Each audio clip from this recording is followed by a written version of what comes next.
Ce mec va se prendre une grosse gifle dans la seconde à venir parce que cette meuf c'est juste sa pote mais il veut essayer de la pécho. Lui c'est Jay et on va lui montrer comment sortir de la friendzone. Jay il est en kiff sur sa pote Emma et déjà bien avant qu'elle devienne sa pote parce qu'il s'est malheureusement fait friendzoner. Aujourd'hui si Emma n'a pas envie d'avoir une relation avec Jay, c'est parce qu'il ne lui a pas montré assez tôt qu'il était un potentiel partenaire de...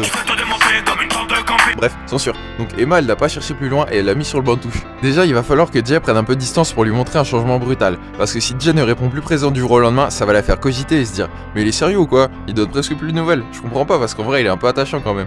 Là elle va capter qu'elle a peut-être abusé de sa gentillesse. Ça y est, Jay est re-rentré dans sa tête. Maintenant il faut la faire revenir en courant comme si Jerry appuyait sur le bouton pour ramener les Totally Spice dans la seconde.